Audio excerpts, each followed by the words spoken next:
पिछले महीने 9 सितंबर को जब आईफोन 17 लॉन्च हुआ था, तो हर साल की ही तरह इस बार भी एप्पल स्टोर के सामने लंबी लंबी लाइनें लगी पड़ी थी। सिर्फ एक फ़ोन के लिए इतना क्रेज़ क्यों? चलो मान लिया 1 साल, 2 साल, 3 साल, भाई कब तक एक ही चीज़ का मार्केट में क्रेज़ चल सकता है?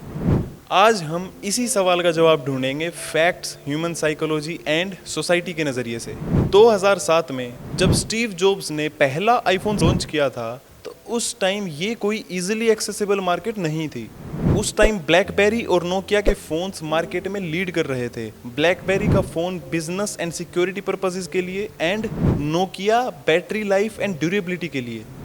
लेकिन 29 जून 2007 में एप्पल ने इस मार्केट की गेम ही बदल डाली जब उसने अपना पहला आईफोन लॉन्च करा था।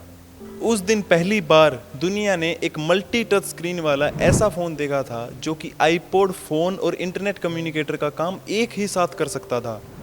प्योर टच स्क्रीन फ़ोन, कोई फिजिकल कीपैड नहीं, sleek design and app store ecosystem के साथ, जिससे कि फ़ोन से करे जाने वाले काम मल्टीपल टाइम्स बढ़ गए थे। यही वो हिस्टोरिकल मोमेंट था जब एक फ़ोन सिर्फ कॉलिंग और टेक्सटिंग का ना होके एक लग्जरी लाइफस्टाइल का प्रोडक्ट बन गया था। साइकोलॉजी के अंदर इसके लिए एक टर्म भी है, स्कार्सिटी प्रिंसिपल। स्कैरसिटी प्रिंसिपल के हिसाब से जो प्रोडक्ट जितना ज़्यादा रेयर होगा, कस्टमर को वो उतना ही वैल्यूएबल लगेगा। आईफोन लॉन्च के शुरुआती दिनों में वो इंडियन मार्केट में अवेलेबल नहीं था, सो उसको यूज़ करने के लिए या तो उसे इंपोर्ट करवाना पड़ता था और उसे ग्रे मार्केट से परचेज करना पड़ता था। और ये सेम सिनेरियो सिर्फ इंडिया का ना होके majority developing and under developed countries का भी था। और इसी के साथ आईफोन की लिमिटेड अवेलेबिलिटी ने ऑल ओवर द वर्ल्ड उसको एक एक्सक्लूसिव प्रोडक्ट बना दिया। हार्वर्ड स्कूल ऑफ बिजनेस की एक रिसर्च भी यही कहती है, जो प्रोडक्ट जितना ज़्यादा रेयरली अवेलेबल होगा, लोगों के अंदर उसको पाने की चाह भी उतनी ही ज़्यादा होगी। और इस प्राइस फैक्टर को साइकोलॉजी में प्राइस क्वालिटी ह्यूरिस्टिक बोला जाता है। और प्राइस क्वालिटी ह्यूरिस्टिक के हिसाब से लोग एज्यूम करने लगते हैं कि एक हाईली प्राइस्ड प्रोडक्ट की क्वालिटी भी हाई रहेगी। और यही साइकोलॉजी आईफोन की मार्केटिंग के अंदर परफेक्टली फिट बैठती है।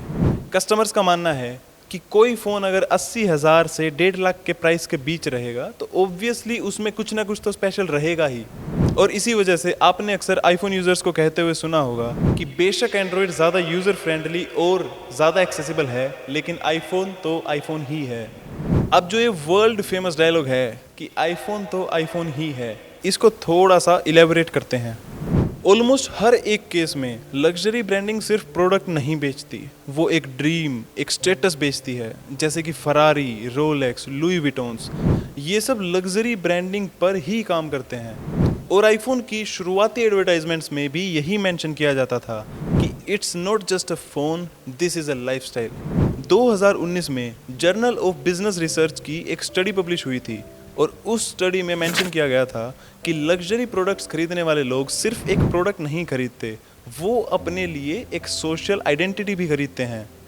विच बेसिकली मीन कि सोसाइटी में उनकी इमेज एक हायर क्लास से बिलोंग करने वाले इंडिविजुअल की होनी चाहिए। और उसी फेक हायर क्लास में रहने के पीयर प्रेशर और सोशल प्रूफ की वजह से आईफोन एक हायर प्राइस पर बिकता चला गया और एक सोशल स्टेटस का प्रूफ बन गया। रॉबर्ट सियाल्डिनी ने अपनी किताब इन्फ्लुएंस में लिखा है कि हम इंसान नेचुरली ही एक दूसरे से इन्फ्लुएंस होते चले जाते हैं, और जब कभी भी हम किसी चीज़ के बारे में अनश्योर होते हैं तो हम दूसरों को देख के अपना डिसीजन लेने लगते हैं, which basically justifies the whole influencer marketing of today's era. For example, अगर आपके ऑफिस में 10 में से 7 लोग फॉर्मल कपड़े पहनकर आते हैं, तो ऑटोमेटिकली ही उन बचे हुए 3 लोगों का फॉर्मल्स पहनने का मन करने लगेगा। और इंडिया में आईफोन के साथ भी यही होता आ रहा है। एक काफ़ी क्लीशे सी कहावत है कि इंडियन ऑडियंस हमेशा ही वेस्ट से इन्फ्लुएंस होती है, और जब वेस्टर्न बिजनेसमैन और सेलिब्रिटीज़ आईफोन पर शिफ्ट हुए तो उन्हें फॉलो कर करके इंडियन ऑडियंस भी उसी डायरेक्शन में चली गई। और जब धीरे धीरे यूथ तक आईफोन एक्सेसिबल हुआ, तब तक आईफोन मेन स्ट्रीम मीडिया में एक स्टेटस सिंबल बन चुका था। अब इसका एक काफ़ी बढ़िया एग्जाम्पल है वूप का फिटनेस बैंड, जो कि विराट कोहली यूज़ करते हैं। अब विराट ने वो फिटनेस बैंड अपने यूज़ के हिसाब से खरीदा था, लेकिन उनके काफ़ी ऐसे फैंस और फॉलोअर्स थे जिनका यूज़ केस ना होते हुए भी उन्होंने वो फिटनेस बैंड खरीद लिया था। और ये सिनेरियो तब सामने आया था जब अचानक से 2022-23 में ये फिटनेस बैंड सोशल मीडिया पर वायरल होने लगा था। अब अगर कंज्यूमर के हिसाब से बात कर रहे हैं तो आईफोन के यूसेज की बात भी करनी चाहिए। एप्पल के प्रोडक्ट्स की यूएसपी उसके फीचर्स से ज़्यादा एप्पल का इकोसिस्टम होता है। अब कस्टमर को ज़रूरत पड़ने वाली हर एक चीज़ जैसे कि iMessages, FaceTime, MacBook, iPad, AirPod etcetera etcetera सब के सब एप्पल इकोसिस्टम के साथ सीमलेसली कनेक्टेड होते हैं। आप एप्पल के किसी भी एक डिवाइस में कोई भी टेक्स्ट को कॉपी करो एंड दूसरे डिवाइस में उसे पेस्ट करो, वो सीमलेसली हो जाएगा। या फिर आप किसी एक डिवाइस में एयरपोर्ट को अगर यूज कर रहे हो और दूसरे डिवाइस में आपको किसी की कॉल आती है तो सिंपली एयरपोर्ट से उस कॉल को अटेंड करो और वो अपने आप उस डिवाइस से कनेक्ट हो जाएगा। एंड यही है एप्पल इकोसिस्टम। और इन सभी फीचर्स की वजह से एप्पल इकोसिस्टम अपने आप में ही एक स्टेटस सिंबल है जिसकी वजह से एप्पल के मोस्टली प्रोडक्ट्स खरीदे जाते हैं। अगर आपने कभी नोट करा हो तो सभी के सभी एप्पल प्रोडक्ट्स अपने काउंटर पार्ट से एक्सपेंसिव रहते हैं। और अगर कोई इंडिविजुअल कंप्लीट एप्पल इकोसिस्टम के प्रोडक्ट्स को ओन करता है तो ऑटोमेटिकली उसे एक पैकेज ऑफ प्रेस्टीज की फीलिंग आने लगती है।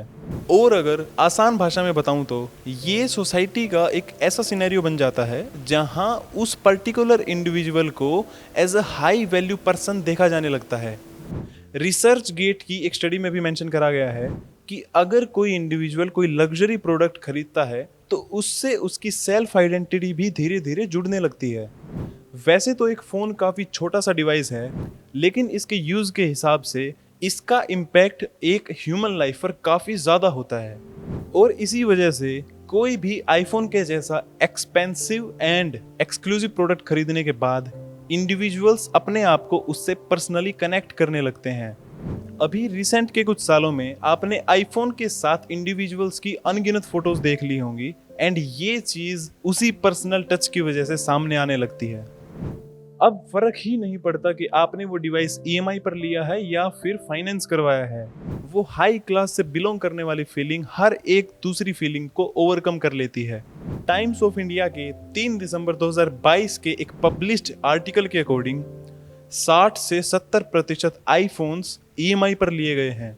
इसका सीधा सीधा क्रेडिट जाता है easily allotted credit cards, flexi pay EMIs, third party financing apps को, जो कि काफ़ी इजीली किसी भी बिना झंझट के कुछ ना कुछ क्रेडिट लिमिट सबको दे ही देते हैं।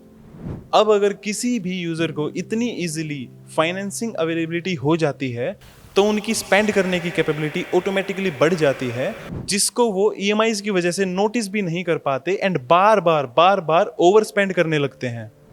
अब वैसे तो आज के टाइम में कुछ प्रीमियम एंड्रॉयड फ़ोन्स हैं जैसे कि S24 ultra, Google pixel pro, fold series वगैरह, जो कि 1 से 1.5 लाख के प्राइस रेंज तक पहुंच चुके हैं। लेकिन एक्चुअल में फ़र्क कहाँ पड़ता है? फ़र्क पड़ता है सालों से बनी हुई आईफोन की इमेज से। नो डाउट मार्केट में कुछ ऐसे एंड्रॉयड डिवाइसेस भी हैं जो आईफोन से किसी ना किसी फील्ड में बेहतर परफॉर्म करने लगते हैं, बट उन्हीं फ्लैगशिप डिवाइसेस के लिए आज के दिन एप्पल के इकोसिस्टम को बीट कर पाना नामुमकिन सा लगता है। और इसी एग्जैक्ट रीजन से बेशक कोई भी फ्लैगशिप एंड्रॉयड डिवाइस हो, बट आईफोन को अभी भी सोसाइटी एक एक्सक्लूसिव क्लब की तरह ही ट्रीट करती है। अब वीडियो के लास्ट में एक सवाल आता है, क्या 2025 में भी जेन ज़ी और मिलेनियल्स के लिए आज भी आईफोन एक स्टेटस सिंबल है?